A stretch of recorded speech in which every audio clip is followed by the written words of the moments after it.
Alright, so what I want to do now is just disable Final Gather, and I'll just roll this up and come down to the Caustics and Global Illumination rollout. And what I want to do is come in and enable GI, Global Illumination. Now, the calculation for Global Illumination is a lot different than with Final Gather.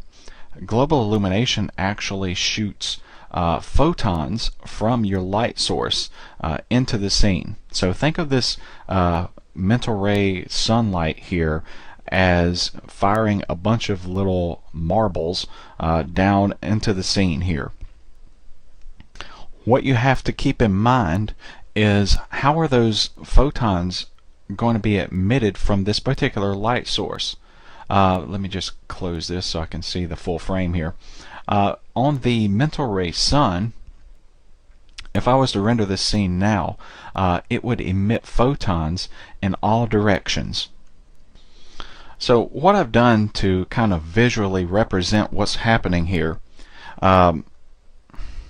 okay, so I have this particle system set up. I have a super spray that's kind of going to represent the photon generation process. And so when you come in and you enable in the indirect illumination, you enable global illumination, what's going to happen is that this light source is going to fire photons, global illumination photons, into your scene. And what I was mentioning is that you have to be aware of what type of light, how that light source is actually going to emit photons. By default, this mental ray sun, let me just move that off the screen, is actually going to emit photons like this. It's going to emit photons in all directions, just like this particle system here. So what's wrong with that? The problem with that is that our scene is right here. The geometry for my scene is here. What good is it to fire photons away from my geometry? That's just a waste of calculations, and it could actually lead to errors. You may get a no photon stored message just because the vast majority of those photons never hit anything. They went out into space and actually never hit a piece of geometry. So the solution for that would be to focus those photons or target those photons only where they're needed. For example, if I could target these photons, let me just change the settings here to something like so, to where instead of being fired in all directions, it's only fired from this light source in this path to hit my objects. Well, that's a much more efficient calculation, both in terms of rendering speed or calculation speed, as well as preventing those errors that you would get when the photons just are fired out into Never Never Land out here. So that's the reason why, if you click on this daylight system with the mental ray sun, if you come down here and look at this mental ray sun parameters, you have a mental ray sun photons option. If I expand that, now I have a targeting option.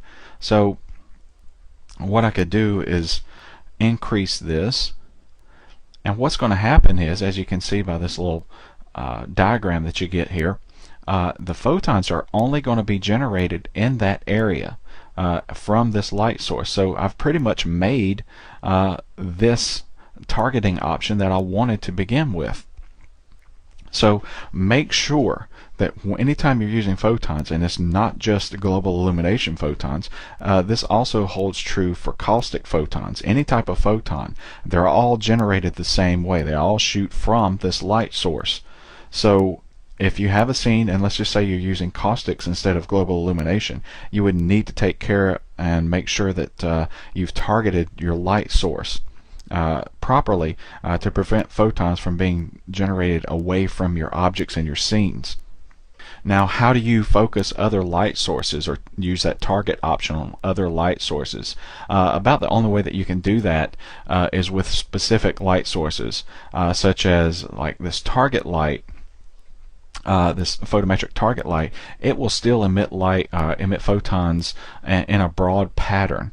but what I'd have to do is come in and change it from uniform spherical down to something like spotlight. And now it's only going to emit photons within that cone of that spotlight. There won't be any fired backwards away from the scene. So knowing that, let me just delete that, I would steer clear of using things like omni lights if you plan on using global illumination or caustics, just because there's no way to control the direction of those photons from these the built-in options on these light sources, because they're just going to emit photons in all directions, and there's nothing that you can do about that with any of these default settings. Alright, so let's just delete that, and let me just hide my little particle system here. Let's take a look at the settings here for global illumination. Switch back to a different view. Alright, so as you notice, some of the settings are similar to Final Gather in that we have the enable option, enable disable. You have a multiplier, same functionality as with as what I discussed with Final Gather, and you have this tint option. Again, the same way, it works the same way as with Final Gather. It's just going to tint the photons or the indirect illumination provided by the global illumination photons here. And so what I want to do is just skip down here at the bottom for a second under light properties. I think this will be the next thing to talk about. You have the average global illumination photons per light. By default, this is set to 20,000. So that means that this light source would shoot an average of 20,000 photons. That doesn't mean it's going to shoot 20,000 photons. This is actually an average, and it's dependent on the intensity of the light source. The sun is obviously going to be probably the brightest light source that you would have in your scene, so it's going to fire more than 20,000 photons because that's an average, and since the sun is so bright, the sunlight is so intense, it's going to fire more than 20,000. How many more? Well, I'll tell you what, we can check that out if we go again to the rendering option and open up this mental ray message window. Let me just clear out the stuff from previously. And let's just give this a render and let it go through and do a calculation to see how many photons this light source actually generates. Okay, so with that render complete, let's take a look at the photon count. So I'm just scrolling up here, and as you can see up top we have a GI caustic statistics on lights with automatic settings. The only light source listed here, whoops, don't click that, it goes to the bottom. The only light source listed here is the sun system, or the mental ray sun, and it shows a number of photons emitted at 20,000, which is the exact number that we put in here for the average, or the default number of average GI photons per light. The reason for that is that it matches is that this is an average. So in order to have an average, well, you have to have more than one light source. Here we only have one light source. Now you may say, wait a minute, there's two lights there. There's a mental ray sun and a mental ray sky. That's true. However, this skylight, the mental ray sky, or a skylight in general, does not emit photons. The only light source emitting photons in this scene is this mental ray sun. So again, if you remember in the Final Gather discussion, I had mentioned that you have to have Final Gather enabled in order for this skylight to work. That's why in this render, if I scroll back up to the top, it's interesting to note now that instead of 20,000 photons, this sunlight is emitting almost 80,000 photons, but my photometric lights, well, they're not emitting any photons at all. Again, that goes back to the average.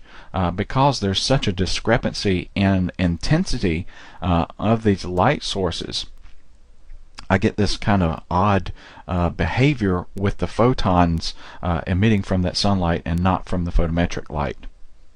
Now, technically, that's not a bug, that's not a problem. That's actually quite accurate because, well, all you see here is the sun. You're not going to see a 75-watt light bulb emit a lot of light in the daylight like this. I mean, it's just not going to happen. You'll see maybe just a little bit of light coming out of here, but there's not going to be a huge amount of light energy or photons being emitted from these little 75-watt lights compared to the mental ray sun up here. And so I just wanted to reiterate that again, that's not this is not a bug. It's not something that shouldn't happen. It's just to be expected based on the intensity of the lights in this particular scene. Now, if I wanted these photometric lights to emit photons, I do have a way of doing that. And what I can do is just select one of these lights. They're all instance copied, so I don't need to select each one. And on the light sources here, you have a indirect illumination rollout, mental ray indirect illumination rollout. And right now, by default, it's set up to automatically calculate the energy in photons. Now, I could disable that and use manual settings if I wanted to do so. And that would actually cause it to fire actually 10,000 photons because it's a manual setting. Or if I wanted to keep the automatic calculation, I could come in and increase that multiplier of the global illumination photons, and that would actually start emitting more photons because it's going to multiply that average number, which in this case was 0, or so I'm not sure if that would actually do anything. It probably would. I'll tell you what, I can increase that to, let's try 10,000 and give that a render just to see if it multiplies with that value at 0.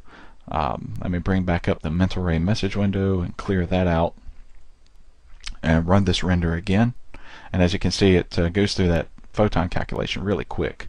And actually I can go ahead and cancel this render because the information that I need is already up here.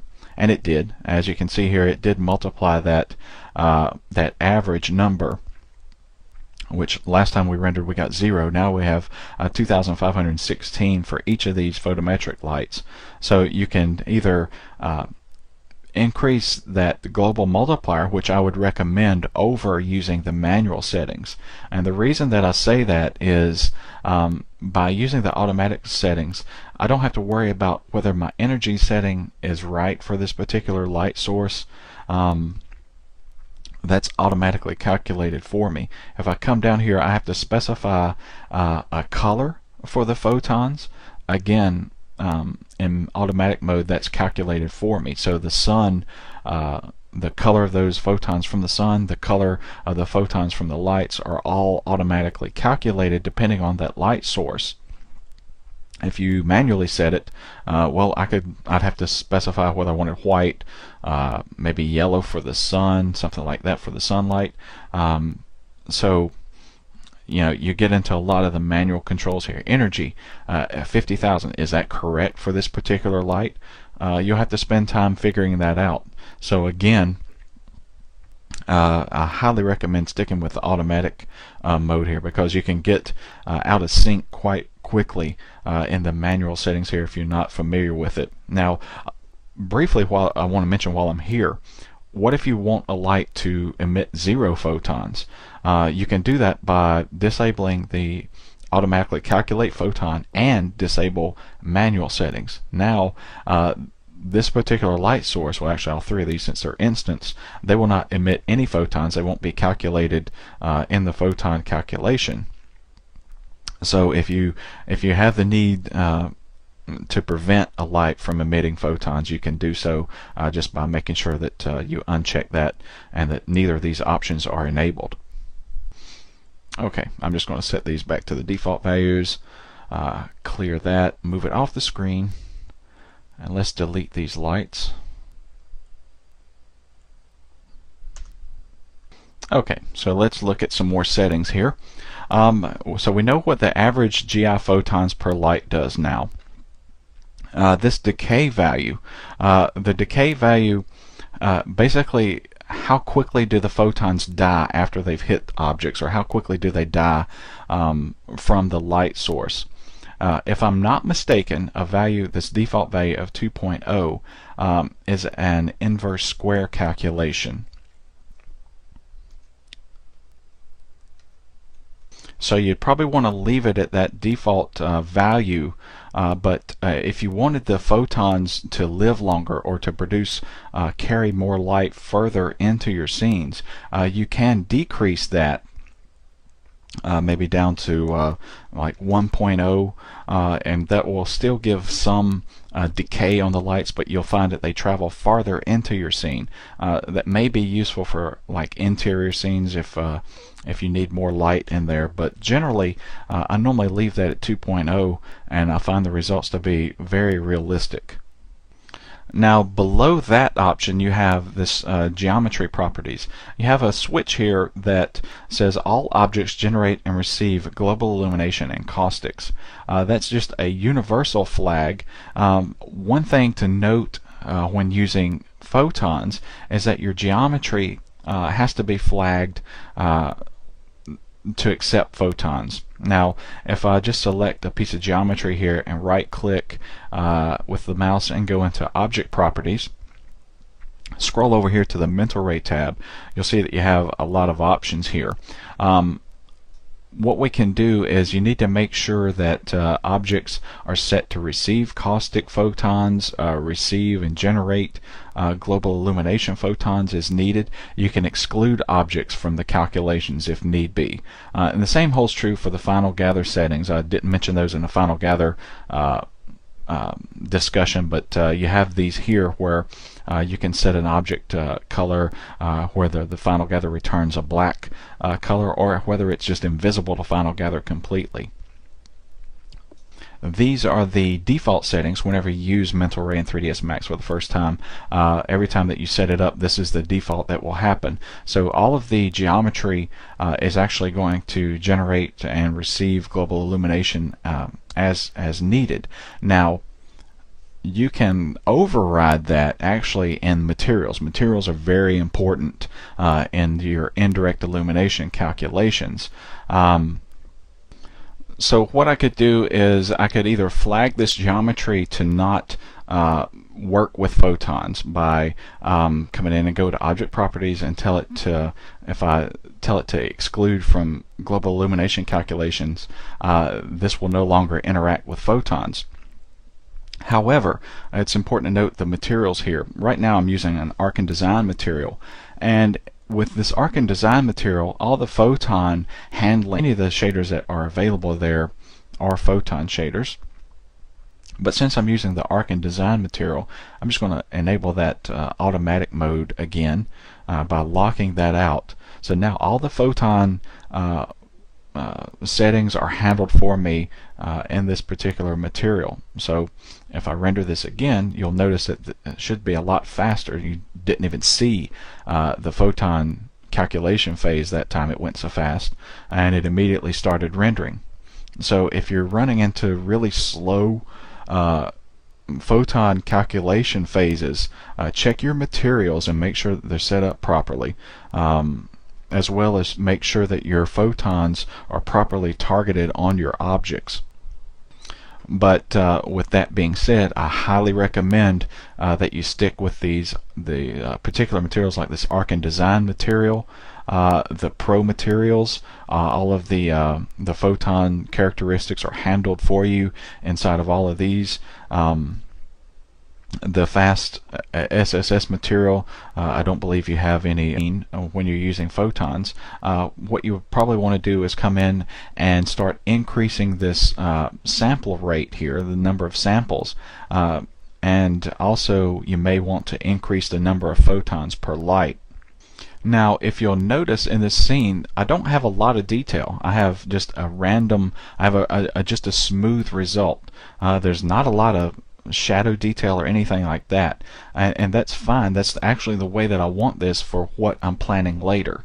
What I'm talking about is that photons, this global illumination photons, you can use that in conjunction with Final Gather, and generally when you do that, what you want to do is you want to set your global illumination photons to provide just a quick high level amount of light in the scene. And then you're going to come in, and Final Gather will actually provide the smaller details, and then you could actually even use ambient occlusion to provide the minute details. So think of that as a three-step process there. Global illumination, generally use it for just the high-level lighting bounces in the scene. Now, on an exterior scene like this, you don't necessarily have to use global illumination. And as I mentioned before in the Final Gather discussion, if you're just starting out with Mental Ray or 3ds Max, you may want to just ignore global illumination for now and stick with Final Gather only, because it's an easier to configure system than having to come in and set up your global illumination and then also configure Final Gather. But for those that may be getting more advanced or learning their way around a little bit, it's quite useful to use. It's also good to use on things like architectural interiors. I prefer to use global illumination and Final Gather for architectural interior scenes, just because I can render those quicker. I can do the calculations quicker when I'm using global illumination, as you can see here. Now, if I wanted to bring out more details here, what I could do is use more photons, and I may actually want to just go up to, I'm going to say 200,000. Let's set this to 500,000 photons and give this a render. One thing that you'll notice if I bring this up front, you can see that the photon emission time is slower here. Because naturally I'm firing and calculating more photons for the light source. Now, as you can see, I'm starting to get a little more detail in here. I'm actually getting some shadows and darker areas where the photons went around these columns. But realistically, it would take millions and millions of photons to give a highly detailed indirect illumination solution for this scene, or for any scene. So generally it's a good idea not to use global illumination by itself. It's generally, if you're going to use global illumination, then use it in conjunction with Final Gather. So what I'll do is just set this back down to, let's say, 30,000, and I want to come in and enable this optimize for Final Gather. It's going to slow down, as you can see here. It's going to slow down my global illumination calculation phase, but not very much, because I'm only shooting 30,000 photons here. But it will slow it down, because what's going to happen is Final Gather is actually going to use these photons in its calculation. So the benefit of doing that is that I can use a lower value Final Gather solution than what I could if I was just using Final Gather alone. So I will actually just leave this at low. And one thing to note here is that my diffuse bounces on Final Gather, this value is ignored when you turn on Final Gather. I'm sorry, when you turn on global illumination, this value is ignored, and I'd like to see this value grayed out, just because I see people wasting time tuning this when they're using global illumination and Final Gather, and it does nothing. So if you hover over this, you actually see that little note at the bottom that this value is ignored when GI photons are used. So keep that in mind. Don't waste any time adjusting this bounces. Now, where do the bounces come from when you're using global illumination? And the answer to that is this trace depth. Think of this as, before in the Final Gather discussion, I talked about the diffuse bounces. Think of this as the diffuse bounce value for GI. And so right now we're getting roughly 10 bounces of light. And you can imagine that's a lot faster than calculating 10 bounces of Final Gather. So what I'll do is let's just go ahead and give this a render, because now what we're going to get is, when using this in conjunction with Final Gather, when using GI and Final Gather together, I'll actually get that skylight now, and I should get a really nice even render here. So let's just run this off. And the first thing it's going to do, as you can see here, is going to go through the photon emission during the render phase, and then it's going to switch to the computing final gather points before doing the final render. Okay, so now I have a little more of a detailed solution. I'm getting some of the bluish colored light from the skylight now. Now you also notice that I don't have a lot of details here yet. I could increase the final gather settings to bring out some more detail, but this render was like 1.5 minutes, so that would be good for animations. If I increase this final gather setting, what's going to happen is my render times are naturally going to increase as well, although I will get more detail. What I may want to do is come in and just enable some ambient occlusion on my material instead. So what I do is come to this material that's applied to everything here in the scene, and come down to the special effects rollout, and let's enable ambient occlusion, and I'm just going to set the color to black for right now. You probably wouldn't want to set it to black, but I want it to show up well. Maybe I'll increase the distance to something like 1 foot and increase the samples to 24, and now give this a render. Let me close that. Okay, and with that render, as you can see, now I have the small detail brought in. That ambient occlusion is handling that. So again, just to reinstate what I've done here, or to restate what I've done, if I come through and I have global illumination and I want it optimized, and I come up here, let me try this again. Let's say I have this optimized, and now I'm ready to set up final gather, and I click that to enable it. I scroll back down, well, it's disabled my optimize for final gather, so you have to make sure that that's on. That's a little bit of a glitch in 2010. I don't think it did that in 2009, but just make sure that to check that. Anyway, once you have your global illumination solution, a nice smooth solution for that, you'll come up and enable final gather. And the good thing is you can use some lower settings here. I'll just use low for this. I'm looking to final gather to give me kind of a medium amount of detail. Now from there, I've added ambient occlusion on my material. So you would need to do that on most of your materials in your scene. So it's kind of a setup.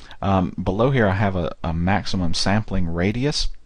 What this is if you think of it as the size of the photons, the size of the photon sample area that it's going to create in the render here. Like right now, if I enable this, it's set up for 1 foot. So those photons, and let me come in and let's disable final gather, and I'll leave that at 1 foot and just give this a render so you can see what this looks like. So here you can see, let me just go ahead and cancel this.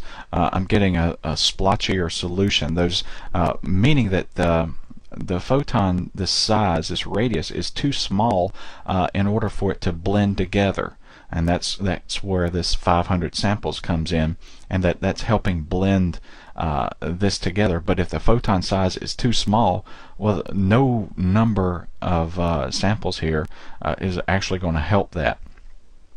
Let me actually reduce that further, and what you'll see this time is actually probably some little white dots as far as representations of where those photons are. Okay, so as you can see, that's just way too small, the photon size. Now, how do you come up with a setting here? What should I use for a photon radius?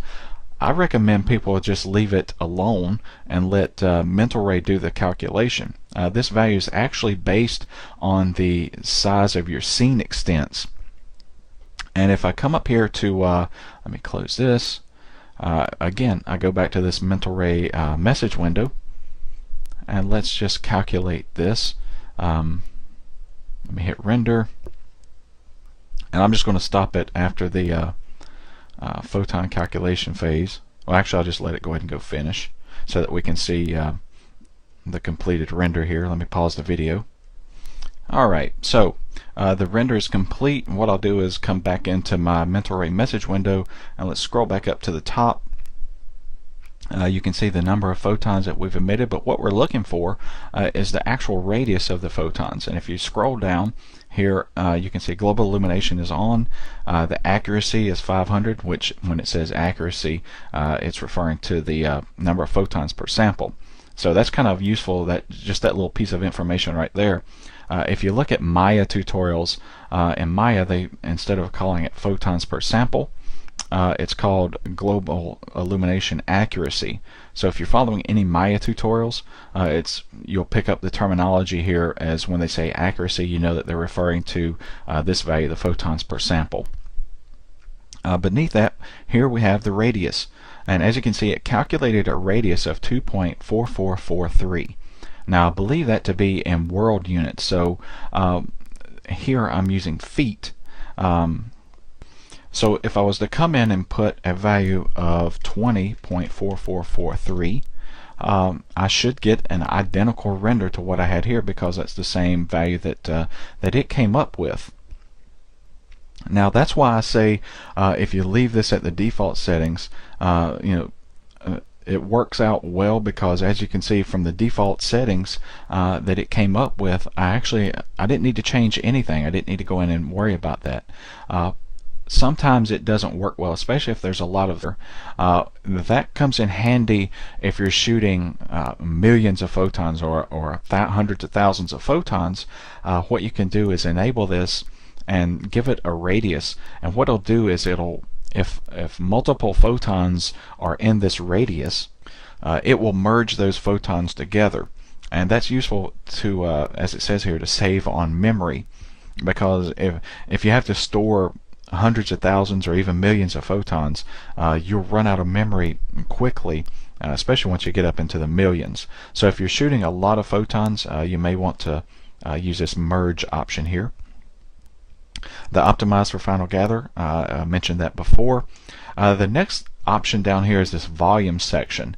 You won't ever need to worry about this. Don't spend any time tuning this unless you're doing something like volumetric caustics or volumetric effects. That's why this is in the volume section. This has nothing to do with a scene like this, where I'm not using any volumetric effects or volumetric caustics, things like that. It's a way to smooth those type of effects, and actually you notice it has a radius and a smoothing sample just like we have here. So don't waste any time messing with this unless you're doing volumetric caustics, and I'm not even going to go into that, because that's a fairly advanced topic. So that'll be a separate video later on down the road, hopefully. So that covers the basics of global illumination and final gather. The only other thing that I'd like to mention here is the option to save the files here and how to use this. I won't go into most of the 2010 features here, because these are especially the ones that are for the animations here, because I'll have a video on that later about animations in indirect illumination. But what you can do to speed up your renders is actually save these calculations out to a file.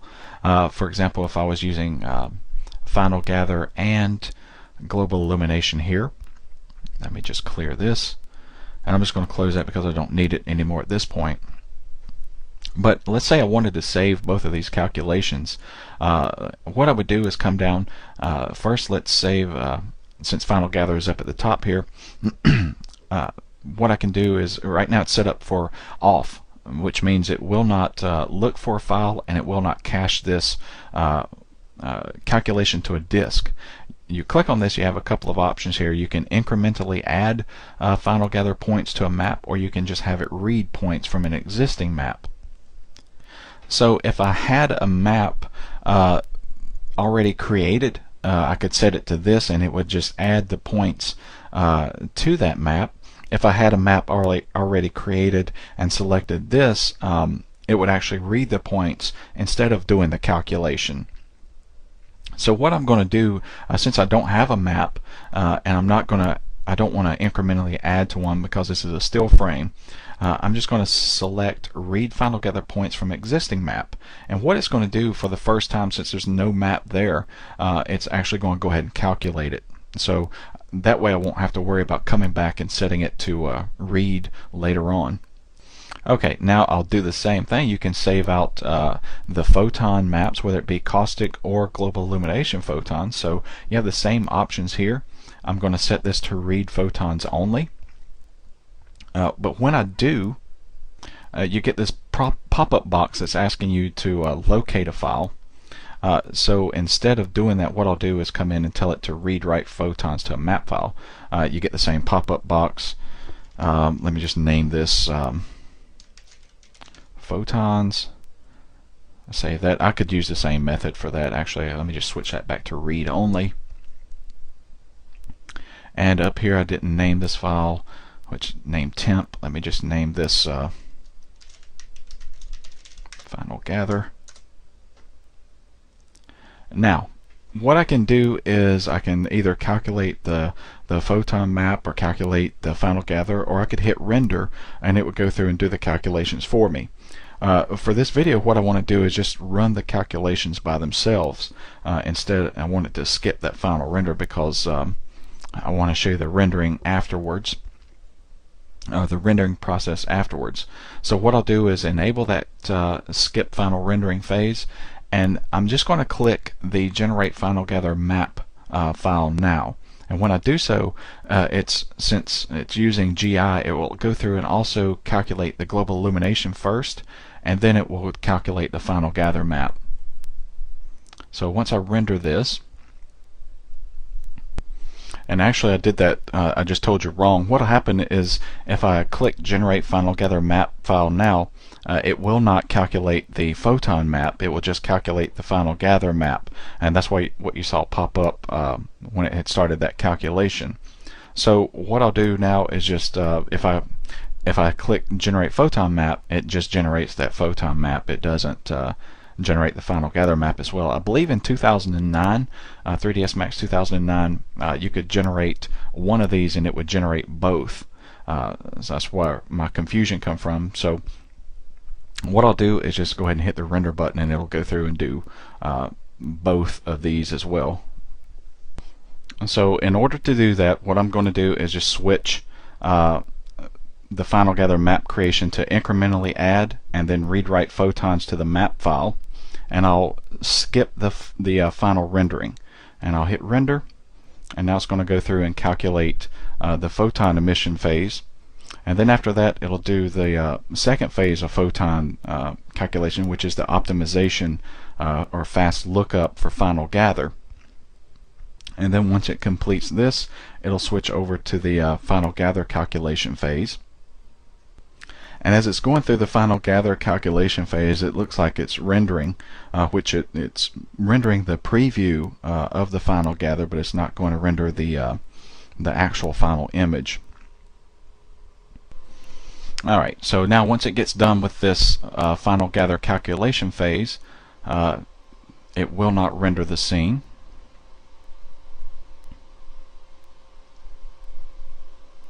As you can see, it stops there. So now what I want to do is switch over to actually read from these files. If I were to render again, it would still do a final gather calculation because I have it set to incrementally add the final gather points to the map. Likewise, global illumination would read and write to its map again. So in order to speed up the rendering process, now that I have these files here, what I can do is switch over to read photons only and read final gather points only. And make sure that you turn off this calculation switch here, because if you don't, it's not going to render. And go ahead and render this. So now what happens is it just immediately starts going to the render phase. There's no calculation because it's just reading the calculation data from those files. So anytime you can do that, it's going to speed up your rendering process immensely. And there you have the completed render. And as you can see, the render time is only 44 seconds for that instead of a couple of minutes while it did the calculation phase and then had to go to the render. So it's a real time saver when you can use that. And I know I kind of goofed up when I was going through here, so I'm just going to go through that real quickly again. What you do in order to have it save out those files to begin with is you'll come through and you'll set up the final gather map. You'll tell it to incrementally add. When you're first creating that map, you're going to incrementally add to both of these. Here it's called read write photons to map file. And you can either render at that point, or you can turn on this skip final rendering if you just want to do the calculations. Then after that, after it's completed, you'll come back and you'll tell it to read only from the final gather map, as well as read only from the global illumination map. Now that's for still frame renders like this, where I calculate once, and I don't want to run that calculation. Maybe I just want to slightly change the color of a material, or if I want to come back and render this again later and I don't want to have to wait for that calculation phase, that's what I would use this for. For animations, you have different considerations to take in, and as I mentioned, I'll have a separate video on that because I'm just short for time here on this particular video. I don't want to start that and then run out of time, so I'll have a dedicated video for indirect illumination and animation. So with that, I believe I'm going to wrap up these particular videos on indirect illumination with 3ds Max and Mental Ray. Hopefully the information discussed here will help you get up to speed quickly and render these calculations in a quick manner. And with that, I'll conclude this video.